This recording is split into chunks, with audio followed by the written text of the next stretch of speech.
Welcome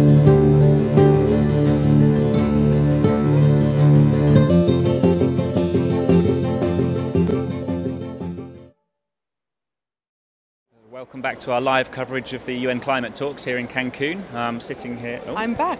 You're back as well. Sitting here with Zaina, who you've seen for. Yeah, I said goodbye to everyone before, but Adam can't live without me.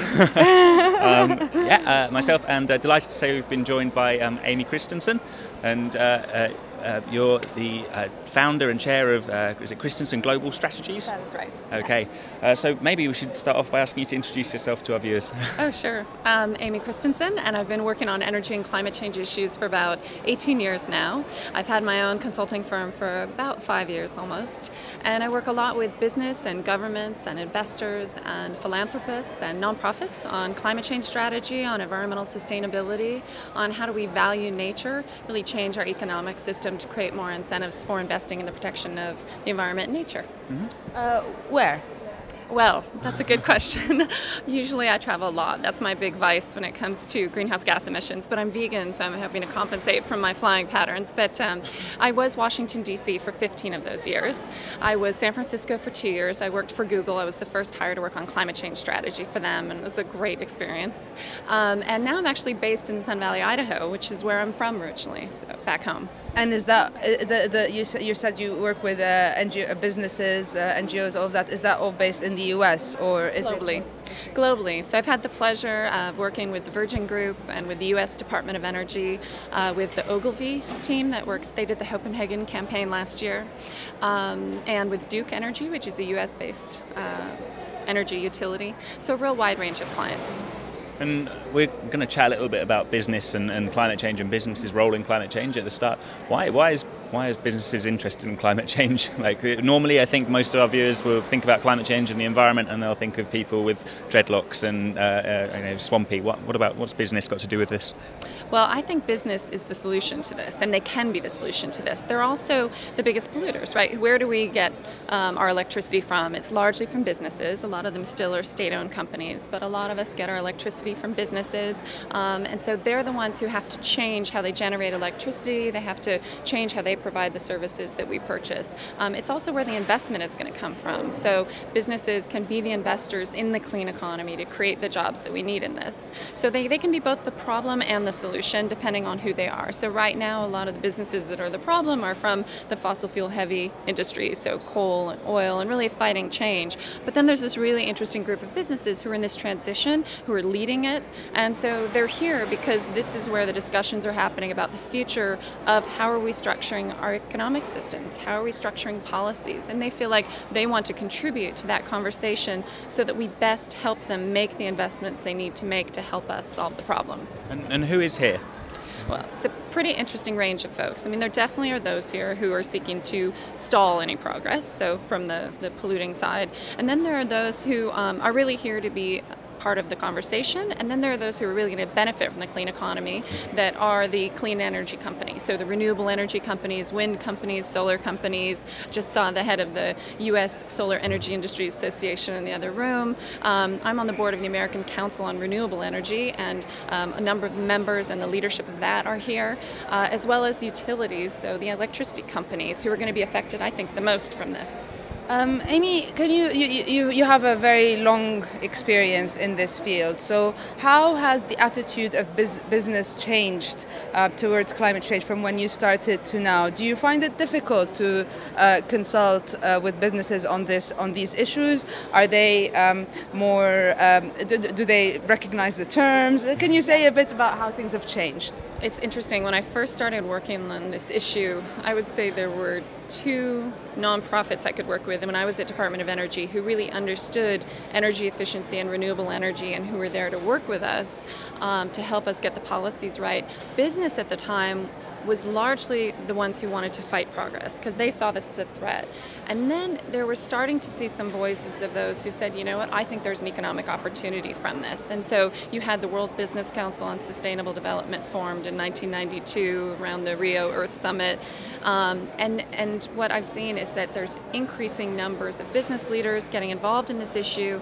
They've also become less about lobbying governments on the treaty itself, been much more about, okay, what are we actually doing together? What are the investments we're making? What are the new joint ventures, the new businesses we're investing in, the new ones that we're creating? I have found that actually more and more business is looking to learn and looking to act and be part of the solution. They are looking for guidance from people like me to help them figure out what they can do to be part of the solution. So I've found actually it's been really heartening to see how much more business does see this as a risk facing them because they're going to be regulated in a new way, but most of them see it as an opportunity and they want to get ahead of it. And some of the businesses that are here are quite controversial, like you mentioned Duke Energy, which I think is one of the biggest emitters in the US, if not the biggest. What's their role here? Are they kind of one of the more progressive businesses, or because I imagine, or in fact I know that lots of people will be kind of a little bit worried about the fact that these huge, powerful industries are here, kind of at climate talks. What's their role? Yeah, it's interesting. Duke Energy is in a unique position because they are the third biggest polluter in the United States, greenhouse gas emitter in the United States. They're very heavy coal use in their electricity mix because they're in a part of the United States where there's relatively little opportunity for large-scale renewables. So they have a big coal base, but then they also have operations all through the Americas. So they're the third biggest generator of carbon-free electricity in the Americas. So they're in a transition. They're in a transition away from what was the best fuel at the time, cheap but dirty, coal, to these newer fuels, to renewable energy that is now cost effective. So, and what's interesting about Duke is they have a very powerful voice in Washington because the CEO wants action on climate change. In spite of the fact that he's a polluter and he's going to have to start to pay for that pollution, he knows this is the right thing to do. He wants those rules as soon as possible because he is changing out every single one of his coal-fired power plants by 2050. They're coming due to shut down, just naturally from the life of the plant. What he wants to know is what are the rules and the incentives? What should he bring online to replace that electricity as he shuts those down? So the sooner he has the rules, the better the investments are that he can make. Corporate social responsibility is a word we hear a lot. Do you find that, does that fit in with the kind of work you're doing? Do people come and ask you, how can we be more green? And is it genuine? That's a great question. And it's not, definitely you can't speak across the board with businesses. But what I found interesting is there are a lot of businesses who've actually naturally in the last 5 to 10 years been investing in energy efficiency, been investing in renewable energy, been becoming more green in their purchasing practices, but they're not talking about it because they're scared to talk about it. They don't want to overstate it. They know it's not enough. Some of them, they want to be doing more, but they're even scared to talk about it. And I want to say, you need to get out there and talk about what you're doing.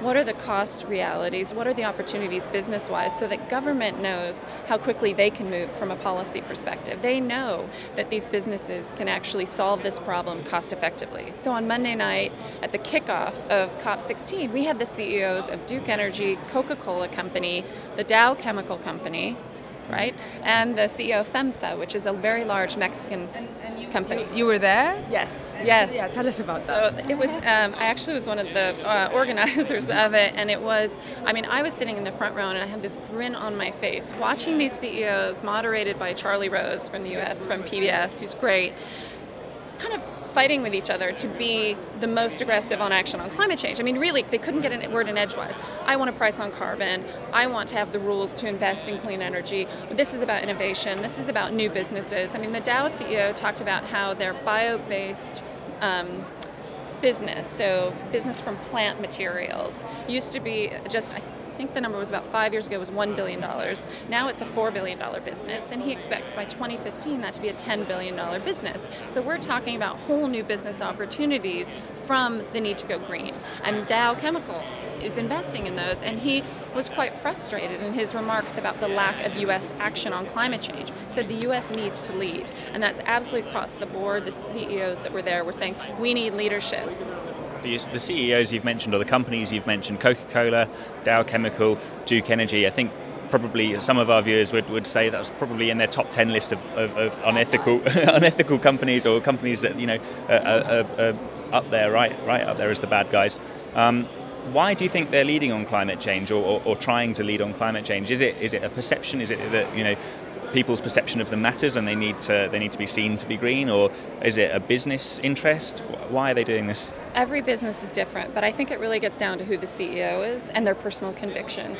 Leadership comes from the top, and these companies are leading on climate change, and if they didn't have the CEOs with that personal conviction, whether it's because they have children and they're worried about the future for their children, because of their own ethical and moral responsibility they feel, but then also what they've found is no matter what the motivation to begin with, as they've figured out, can they address this issue, can they reduce emissions, they found a business opportunity from it. So it was interesting because when you look at somebody like Walmart, ostensibly kind of the big evil company, its business model being challenged because of what it does to small communities, Walmart has, the original incentive came from, look, this is the legacy of the Walmart family. They were talking to the CEO about wanting to make sure that they were a responsible environmental company. And so as the CEO and his team started looking into what they could do, they realized this was a business opportunity. They are all about the bottom line. Right? It's all about price, all about cost, and they found that they could quickly and easily reduce their emissions by becoming more energy efficient, and it saved them money. And that they could sell green products like energy efficient light bulbs that benefited their customers. Their customers are looking to save money, and these compact fluorescent light bulbs saved them money. And so they put them in a better place on the shelf so that the consumers would then buy these technologies because they served what the consumers came there for, which was low cost. So it comes from a lot of different places, but definitely there's still consumer pressure. I mean, regardless of what happens with government, consumers have increasing expectations of leadership by the brands that they purchase from. So that pressure also comes from the consumers. But it's interesting, though, that you say that it's down to the CEO, because maybe I'm way off course here, but isn't there's a fundamental requirement of companies to maximise profit? It's their legal obligation. And if you're a big fossil fuel company, is in the short term at least, you're not going to be maximising profit by mining your fossil fuels for all you can get, because as they become less accessible, as they become rarer, the prices go up, and actually this is going to be incredibly profitable. So can we rely on this mechanism to to shift us towards a green future, or is that a bit of a wishful dream? I think there's no question that the CEOs can only do so much. They need government to also align the incentives, and that was absolutely what the CEOs said Monday night, is they said, we need government to give us the rules, to provide the incentives for us to redirect our investments. They still have that quarterly reporting, the stock market looking at their quarterly performance, and that determines the profit margins of their companies, and so they have those quarterly pressures. So therefore they need government to align the incentives and the investment opportunities with what they want to do ethically. And I have to say, as a lawyer by training, the law is supposed to reflect our morals and our values. It codifies our morals and our values. And our economies have changed, our needs have changed thanks to climate change. We need to codify these values of protecting the atmosphere so that we have better quality of life and we leave a habitable planet for our children. And these companies are saying, give us the laws, the rules, we can abide by them, we can profit from them, we can create jobs from them. I have a question, but before we move on, we just remind everyone that we're live on the web right now, and this is an interactive part of the show, so we're waiting to hear from people. Yeah, you can send your questions in. You can use a hashtag #OneClimate on Twitter, and there's also a chat box on the OneClimate website, and we have had a few comments coming in, so I'll come to those in a moment. But I'll let Zaina ask her question. I forgot my question. Okay, let me ask me the question I've got in my mind. You say that you've got a legal background and that's really important, but it seems to be that I can understand how that might work in a country like the US with a strong legal framework. But actually, these transnational businesses, and in terms of fossil fuel extraction, a lot of them are operating in countries where the government's ability to put a legal framework just isn't in place. So you have huge oil companies like Shell extracting from Nigeria, where having worked in Nigeria, there's big issues with corruption, there's problems in terms of the stability of the government, and placing kind of regulation that is going to minimise global warming is just fundamentally difficult there. So the kind of answers you're proposing, maybe they work in rich countries, but actually where a lot of these fossil fuels are based, are they an answer? So I think all of these are pieces of the picture. It's better for companies. These companies are finding business opportunities, they're finding investment opportunities, new joint venture opportunities all over the world to benefit from investments in clean energy and renewable energy. Where is that opportunity? It depends on all over the world. There are different opportunities where wind power is, where solar power is, where biofuels are, etc.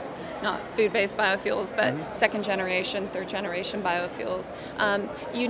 The laws just help accelerate these investments and these business opportunities that business can find. Certainly in countries, they may even have laws on the books that they can't enforce, don't have the resources to, or simply don't want to. But the good news is many multinationals now have a common policy all around the world they will abide by, whether it's the US law that they then apply to all of their operations globally, or it's World Bank regulations, regulatory guidance that's given all around the world. They want to have a common quality that they can rely on, because the last thing they want are things that make them look bad in the media or that cost huge impacts on people that they then have huge liability for. So having a common framework to guide their operations all over the world for a lot of these companies is quite important. I was talking to Shell, of all companies, right after the deepwater drilling disaster in the United States.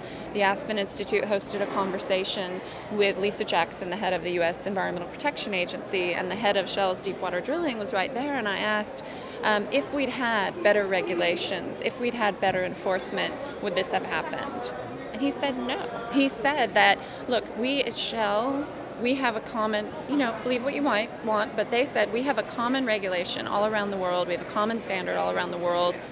Really, this wouldn't happen if it had been us. But also, we are happy to have better regulations, better enforcement, because we're already above and beyond what's required. And so it's better for them to not have anyone of any accidents, because it stopped everyone's operations there. Not that I'm for deepwater drilling. But it might be the case that Shell wouldn't have experienced that in terms of its deepwater drilling, but in Nigeria, the oil leaks each year are on a scale that dwarfs the leak in the Gulf. The fact that you had oil spilling out into the Gulf of Mexico and it was affecting the US population got it world media coverage, but actually there's people around the world who experience this on a daily basis with gas flares going up in the Niger Delta, and Shell is behind that. Yeah. Like, how much scope is there for people to change that? If Shell has no regulatory incentive to do anything about it in Nigeria itself, is there anything we can do? Well, certainly we have to create much more transparency. We have to reveal what companies are doing, and anywhere that they're not walking the walk, right, they have to walk the walk. They have to take responsibility for the pollution they're causing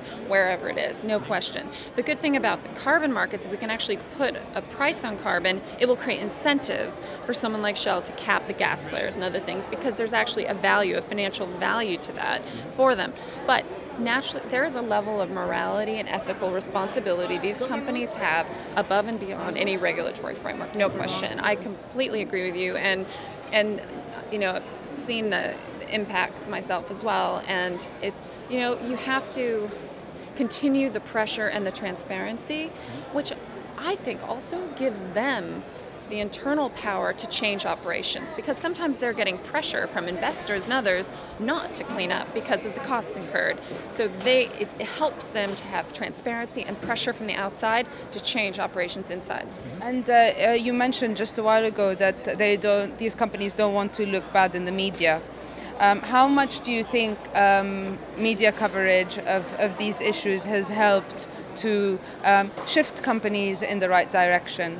I think it's been really important, and I think we need much, much more, because I think we need to reward the companies that are leading. Let's get really good media attention on that leadership and on the investments that are being made and the investments that are being shifted into renewables and into cleaner production. But we also need to get more media coverage onto the challenges that we face. I think people need to see that it's possible that we can solve these problems, but we also need to push for much more accelerated, scaled action on climate change. So if you were going to tell the story of one, you have a very, very long experience and very varied and very interesting in dealing with companies. If you want to could you tell us one really special success story?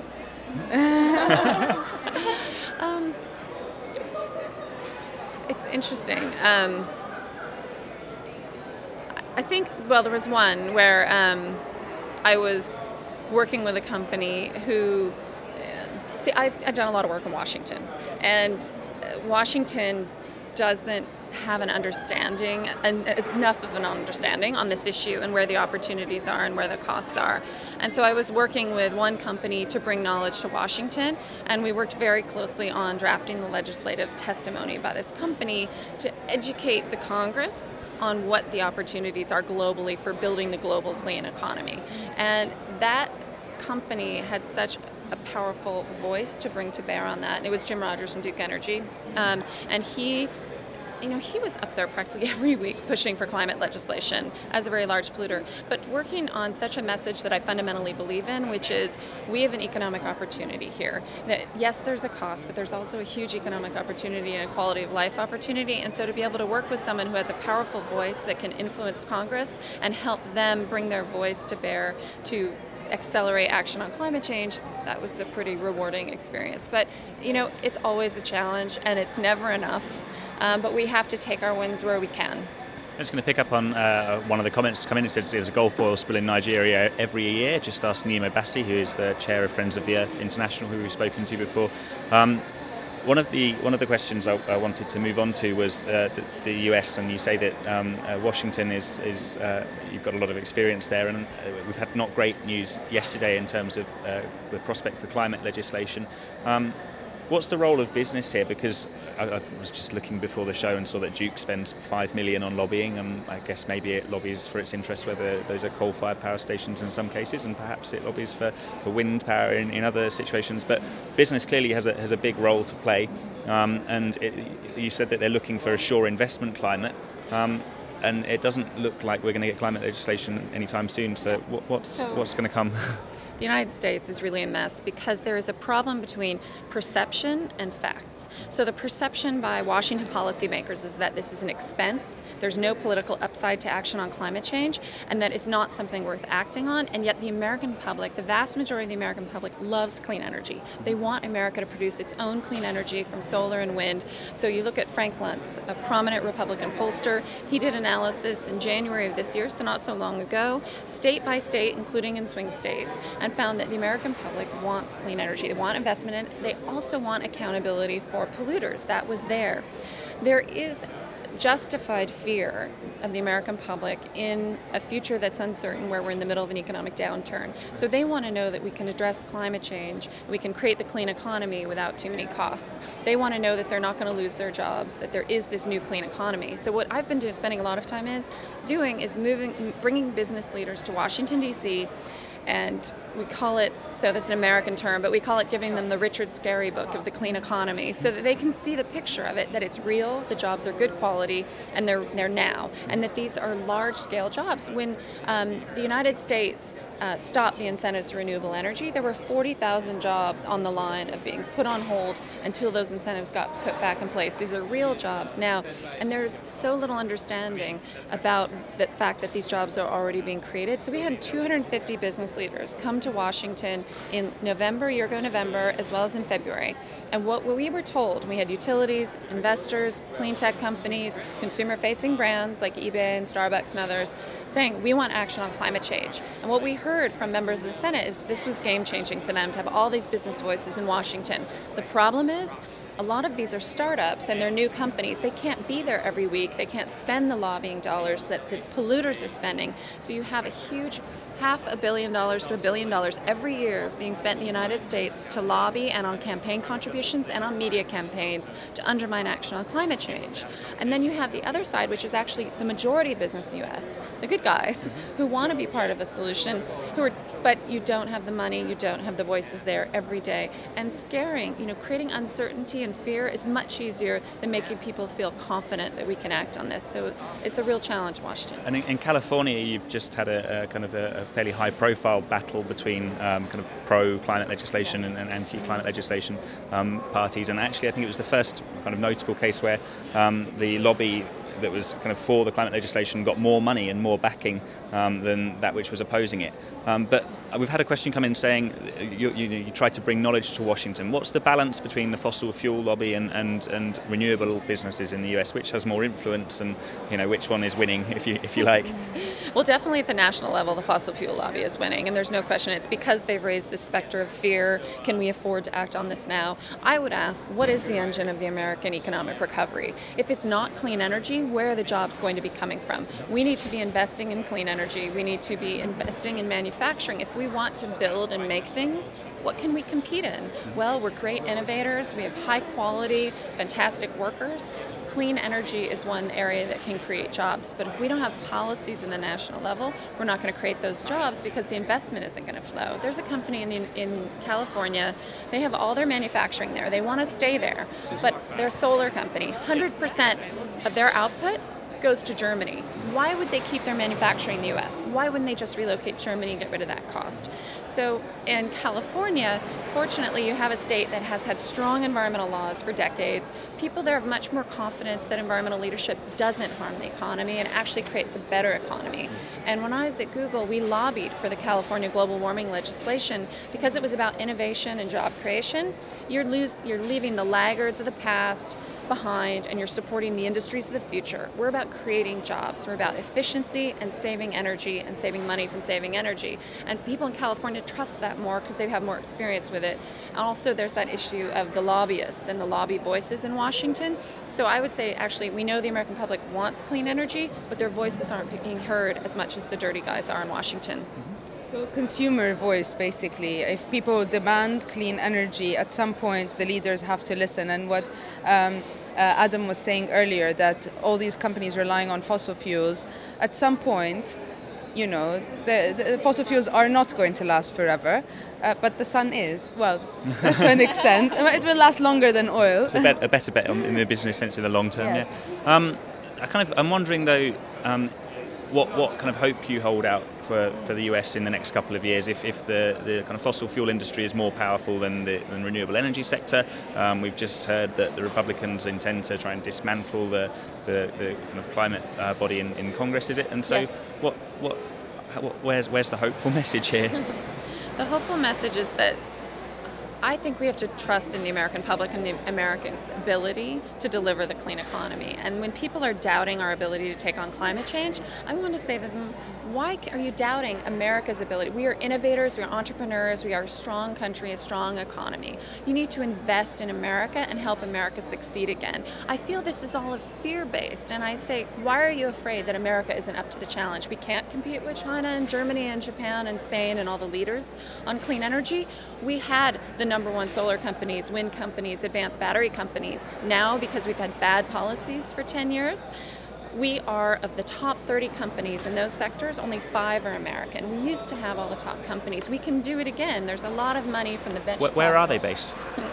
Based in Germany, Japan, Spain, because of leadership, Mexico, because of leadership of governments that have put in place policies that create incentives for renewable energy. You have to have the market for the companies, or they're going to go to where the market is. So you have companies purchasing American companies' technologies at early stages, taking them to these countries where they have markets and building the manufacturing and the jobs there instead of in the US. So we're losing this incredible innovative engine that we have in the US, and it's going to where the markets are. We don't have the markets, even though we're the Saudi Arabia of wind. We have massive wind power in the middle of our country.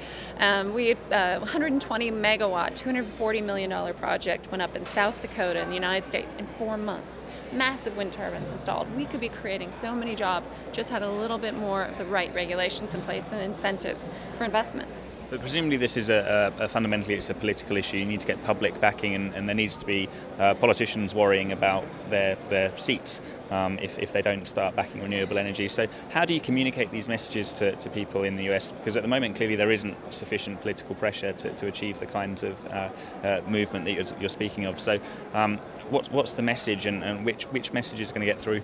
I think the first message is always the jobs message and the economic message, because that's such a threshold issue for people right now with the uncertainty of the economy. So people to be able to see that this will save us money by driving investments in energy efficiency, the fact that it will create jobs in renewable energy, and that these are jobs, they have to see these jobs. These are quality jobs that pay very well. In Pennsylvania, for instance, they passed good legislation for renewable energy, and the Spanish wind company, Gamesa, came in, and there were 900 steel workers who'd been laid off from one facility. They hired 1,100 steel workers back there to now bend steel to create wind turbines. This is about real quality jobs, and the American public needs to know that that's the case. And then we also need to talk about, and the co-benefits, health, cleaner air, quality of life for their children. Our asthma rates are unacceptable in the United States. So people need to know there are these fantastic co-benefits to remember in addition to job creation. Well, we're just coming to the end of the show now, but I just want to wrap up with one final question that we had sent in. It's somebody asking about this kind of paradigm of economic growth, and it's a big question, but obviously businesses are premised on the fact that they have to make a profit and they have to grow. Is it possible that, that we can just sustain this attitude and this approach to our planet and to resources when beyond renewable energies, actually a lot of the resources that we're using aren't infinite, they're finite? And is this kind of economic model on which businesses rely sustainable in the longer term? I think we have to really change how our economy functions. First of all, we have to value nature. We have to recognize that nature has been giving us all of these free services, whether right now it's putting a price on carbon, because that's the first ecosystem that is under collapse and is not serving us and causing global warming, but it's also putting a price and a value on mangroves and forests and wetlands, all of those that provide those services to us, to shift financial flows to protect nature. Do you not feel a little bit uncomfortable about having everything kind of turned into a commodity and into a value? Does that worry you? Well, it does. I mean, but it's the reality that we're in a capitalist system, and so if we need to shift private financial flows, that's what we need to do, is change values. But we also need to just remember there are these incredible intrinsic values, and that's where I think more the moral side of this comes in, and that's why we ban drilling in the Arctic National Wildlife Refuge. That's why we ban mining in places like Yellowstone National Park. And so what we have to do is remember that in addition to laws that are based upon health and other issues, we need ones that are based upon, these are just incredibly special places that need to be preserved and protected. So I think the conversation about the future of our economy is critically important, the future of growth and capitalism. But I was just saying, from right now in the near term, I think the most important thing is to shift private financial flows to protect nature at scale because of the state of our natural systems, and that requires putting a value on nature. There is this absolutely a longer term question. Why do we measure GDP? What do we care about? Do we carry money, or do we care about happiness? I gave a talk recently and I said, what do our economic systems care about? Money now. Is that what we care about? No, let's have a conversation about what do we really care about and structure our systems accordingly. That's a really interesting note to leave it on, I think, and it's probably a conversation that we'll be having with our viewers over the next week or two. So that's important. Just leave me to say, Aimée, thanks very much for joining us, and hopefully we'll catch up with you later and we'll be able to feed back your input over the course of the next 2 weeks. Thank you very much. A message or a comment just came in. Great conversation. Thanks to you all. So there we go. Everyone who's watching us. Thanks very much. Well, we're going to have live streaming at worldclimatesummit.com this weekend. It's a business summit, so definitely people can join us there to learn a little bit more. Great. Excellent. Great to know. Thank you very much. Cheers, guys.